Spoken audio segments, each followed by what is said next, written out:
Hello guys, आज हमें पढ़ना है एक्सरसाइज 1.4 का क्वेश्चन नंबर 1 का पहला क्वेश्चन। क्या कह रहा है? पहला क्वेश्चन कह रहा है without actually performing the long division state whether the following rational number will have a terminating decimal expansion और non terminating repeating decimal expansion. कह रहा है कि आपको बिना किसी डिवाइड किए हुए जो फ्रैक्शन दिया गया है उसमें आपको बताना है कि क्या वो फ्रैक्शन टर्मिनेटिंग डेसिमल एक्सपेंशन है या फिर non terminating repeating decimal expansion है। इससे पहले की जो वीडियो है उसमें हमने आपको पूरा इसका बेसिक नॉलेज दिया है और इसमें उसी बेसिक नॉलेज को अप्लाई करके इस क्वेश्चन को सॉल्व करना है। तो आइए देखते हैं पहला क्वेश्चन। पहला क्वेश्चन है 13/3125 यानी कि 3125। तो जैसा कि हमने पिछले वीडियो में आपको बताया है कि डिनोमिनेटर को हम क्या कर देते हैं, उसका प्राइम फैक्टराइजेशन कर देते हैं। तो प्राइम फैक्टराइजेशन केवल आप इस क्वेश्चन में देखेंगे कि कैसे होता है, अगले क्वेश्चन से आप वैसे ही अप्लाई करेंगे। तो चलिए देखते हैं, स्क्रीन पे आप देखिए। ऐसे किसको ऐसे लाइन बना लेंगे और जिसको फैक्टराइजेशन जिसका करना है यानी कि 3125 उसको लिख लेंगे 3125। अब क्योंकि 3125 ये 5 से कट रहा था इसलिए यहाँ पे 5 लिखे हैं। अब ये 5 से कितनी बार में कटेगा? तो 5 से ये कटेगा 625 बार में। अब 625 भी 5 से ही कटता है इसलिए यहाँ पे 5 साइड में लिखा गया। फिर ये कटेगा 125 बार में। अब 125 फिर से 5 से कटेगा ही, तो 5 से इसको काटेंगे और ये कटेगा केवल 25 बार में। और 25 कटेगा 5 से, जो कि हमेशा कटेगा 5 बार में, और 5 केवल खुद से कटेगा और वो आएगा एक बार में कट करके। यानी कि 3125 का जो प्राइम फैक्टराइजेशन हुआ वो हुआ 5 इंटू 5 इंटू 5 इंटू 5 इंटू 5। तो ये हो गया प्राइम फैक्टराइजेशन उसका। अब क्योंकि डिनोमिनेटर का प्राइम फैक्टराइजेशन करते हैं और जैसा कि आप पिछले वीडियो में पढ़ पाए हैं कि कोई भी फ्रैक्शन तभी टर्मिनेटिंग रहेगा जब उसका जो डेसिमल है, जो उसका डिनोमिनेटर है वो अगर 5 पे पावर m हो या फिर 2 पे पावर n हो या फिर दोनों का प्रोडक्ट हो। तो यहाँ पे आप देख पा रहे हैं जो डिनोमिनेटर है ये है 5 पे पावर 5, जो कि 5 पे पावर m के फॉर्म में है। देखिए 5 पे पावर 5 और यहाँ पे 5 पे पावर m यानी कि m की वैल्यू 5 के बराबर है। तो क्योंकि ये अपने बेसिक फॉर्म में है इसलिए हम ये लिखेंगे कि जो फ्रैक्शन है इसका जो डेसिमल एक्सपेंशन है वो टर्मिनेटिंग है, यानी कि ये टर्मिनेटिंग डेसिमल एक्सपेंशन है। अब इसी के साथ दूसरे क्वेश्चन की ओर हम चलेंगे, यानी कि पहला क्वेश्चन का दूसरा पार्ट। तो इसमें क्या है, पहले क्वेश्चन के दूसरे पार्ट में जो क्वेश्चन बोल रहा है ये है 17/8। 17/8 में आप नीचे देख रहे हैं कि जो डिनोमिनेटर है वो 8 है, डिनोमिनेटर 8 है और इसका जब प्राइम फैक्टराइजेशन करेंगे तो ये हो जाएगा 2 इंटू 2 इंटू 2। आप करके देखिएगा।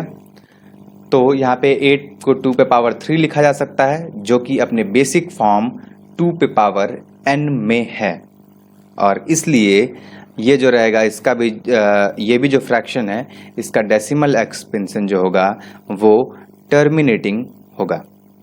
उम्मीद है आपको ये भी क्वेश्चन का सलूशन समझ में आया। अब हम चलेंगे तीसरे क्वेश्चन की ओर। तीसरा क्वेश्चन क्या कह रहा है? तीसरा क्वेश्चन ये कह रहा है कि 64/455 को आपको बताना है कि ये टर्मिनेटिंग है या फिर नॉन टर्मिनेटिंग है। सेम उसी की तरह करेंगे, यानी कि डिनोमिनेटर जो है उसका प्राइम फैक्टराइजेशन करेंगे। प्राइम फैक्टराइजेशन करेंगे कैसे, आपको पहले क्वेश्चन में बता दिया गया है।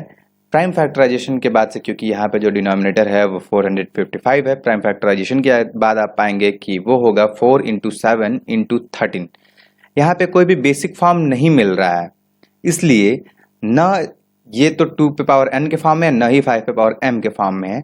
इसलिए जो ये फ्रैक्शन होगा इसका डेसिमल एक्सपेंशन जो होगा वो नॉन टर्मिनेटिंग रिपीटिंग एक्सपेंशन होगा।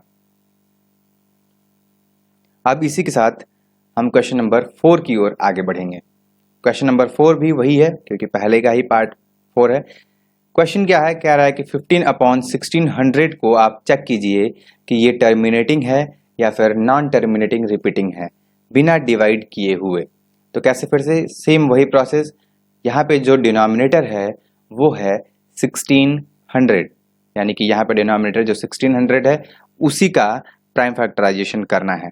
प्राइम फैक्टराइजेशन जो होगा 2 into 2 into 2 into 2 into 2 into 2 into 5 into 5, यानी कि दो बार जो 2 है वो 6 बार होगा और जो 5 है वो 2 बार होगा। तो ये जो अपने बेसिक फॉर्म में देखिए 2 पे पावर n और 5 पे पावर m के फॉर्म में है, जो कि आप नीचे यहाँ पे देख पा रहे हैं। ठीक, तो ये अपने बेसिक फॉर्म में है, इसलिए ये जो पूरा फ्रैक्शन यानी कि 15/1600 है ये एक टर्मिनेटिंग एक्सपेंशन है। अब चलते हैं अगले क्वेश्चन की ओर, जो कि पांचवा क्वेश्चन है। पांचवा क्वेश्चन है 29/343 को चेक कीजिए कि क्या ये टर्मिनेटिंग है या फिर नॉन टर्मिनेटिंग है।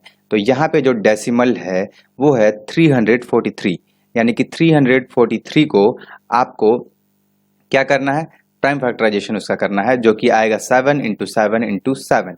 तो यहाँ पे भी ये अपने बेसिक फॉर्म को नहीं कवर कर रहा है, यानी कि 7 पे पावर 3 यहाँ पे आ रहा है, जो कि न ही 2 पे पावर n है और ना ही 5 पे पावर m के फॉर्म में है। तो यहाँ पे जो गिवन फ्रैक्शन है ये नॉन टर्मिनेटिंग रिपीटिंग एक्सपेंशन होगा। उम्मीद है आपको ये भी समझ में आया होगा। अब चलेंगे अगले क्वेश्चन की ओर, जो कि है छठवां क्वेश्चन, 1.4 का छठा क्वेश्चन। क्या है, 23 अपॉन 2 पे पावर 3 5 पे पावर 2। ये क्वेश्चन आप बहुत आसानी से देख के बता सकते हैं कि हाँ ये तो है। कैसे, क्योंकि इसका ऑलरेडी जो डिनोमिनेटर जो है ये ऑलरेडी दिया जा चुका है, 2 पे पावर 3 और 5 पे पावर 2, यानी कि ये किस फॉर्म पे है, 2 पे पावर n और 5 पे पावर m के फॉर्म में है। और अगर डिनोमिनेटर इस फॉर्म में होता है तो जाहिर सी बात है आप पहले ही पढ़ चुके हैं कि ये जो है टर्मिनेटिंग फॉर्म में होता है। पहले ही पढ़ चुके का मतलब कि इससे पिछले वीडियो में भी बताया गया है और इससे पिछले क्वेश्चन में भी बार बार इस चीज को रिपीट किया जा रहा है। तो उम्मीद है आपको ये छठवां क्वेश्चन भी समझ में आया होगा। अब चलते हैं सातवें क्वेश्चन की ओर। सातवां क्वेश्चन क्या कह रहा है, क्वेश्चन है 129 अपॉन 2 पे पावर 2 5 पे पावर 7 और 7 पे पावर 5। आपको पिछले वीडियो में बताया गया था कि या तो मतलब डिनोमिनेटर है वो 2 पे पावर n के फॉर्म में हो या फिर 5 पे पावर m के फॉर्म में हो। अगर इसके साथ कोई दूसरा अगर कांस्टेंट नंबर आता है या फिर कोई भी ऐसा नंबर जिसका कुछ भी पावर हो तो ये उसको टर्मिनेटिंग से नॉन टर्मिनेटिंग में शिफ्ट कर देता है। तो यहां पर आप देख पा रहे होंगे जो डिनोमिनेटर है इसमें 2 पे पावर n 5 पे पावर m तो आया है, लेकिन इसके साथ 7 पे पावर 5 भी आ गया है। ठीक, तो इसको हम कैसे लिखेंगे, यहाँ पे लिखेंगे कि जो डिनोमिनेटर है वो है 2 पे पावर 3 5 पे पावर 2 इंटू 7 पे पावर 5 है, जो कि अपने बेसिक फॉर्म में नहीं है, यानी कि 2 पे पावर n और 5 पे पावर m के फॉर्म में नहीं है, इसलिए ये नॉन टर्मिनेटिंग रिपीटिंग इसका डेसिमल एक्सपेंशन होगा। क्यों, क्योंकि इसके साथ बेसिक फॉर्म के साथ कुछ और भी ऐड हो गया है, यानी कि 7 पे पावर 5 भी ऐड हो गया है, जो कि इसको टर्मिनेटिंग से नॉन टर्मिनेटिंग की ओर शिफ्ट करता है। तो उम्मीद है ये भी समझ में आया होगा। अब अगले क्वेश्चन की ओर चलते हैं, 1.4 का पहले क्वेश्चन का आठवां। क्या कह रहा है ये क्वेश्चन, 6/15। बहुत आसानी से आप इसको बता सकते हैं।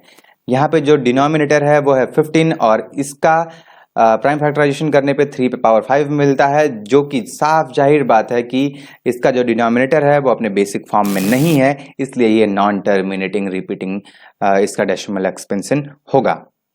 अब आगे का क्वेश्चन समझते हैं, जो कि है 9th क्वेश्चन, और इसका क्वेश्चन ये कह रहा है 35/50। फिर डिनोमिनेटर यहाँ पे क्या है 50 का प्राइम फैक्टराइजेशन करेंगे, जो कि होता है 2 इंटू 5 इंटू 5। यहाँ पे बहुत आप ध्यान से देखेंगे कि 2 पे पावर 1 लिख सकते हैं और 5 पे पावर 2, यानी कि ये अपने बेसिक फॉर्म में है, यानी कि 2 पे पावर n और 5 पे पावर m के फॉर्म में है, इसलिए ये जो फ्रैक्शन होगा ये टर्मिनेटिंग फ्रैक्शन होगा। आगे जो क्वेश्चन है 10वां और आखिरी क्वेश्चन है, ये है 77/210, और यहाँ पे आप देखेंगे तो 210 जो है ये डेसिमल है, जिसका प्राइम फैक्टराइजेशन करने के बाद से आता है 2 इंटू 3 इंटू 5 इंटू 7। यहाँ पे आप देख पा रहे हैं कि 2 है, 5 है, लेकिन इसी के साथ 3 और 7 भी है, जो कि इसके बेसिक फॉर्म में इसको नहीं रखता है, यानी कि 2 पे पावर n 5 पे पावर m के फॉर्म में ये डिनोमिनेटर नहीं है, इसलिए ये नॉन टर्मिनेटिंग रिपीटिंग इसका डेसिमल एक्सपेंशन होगा। तो उम्मीद है आपको ये 10 क्वेश्चन बहुत अच्छे से समझ में आया होगा। अगर आपको समझ में आया तो आप इस वीडियो को लाइक कीजिएगा, चैनल को सब्सक्राइब कीजिएगा और हमसे जुड़े रहिए।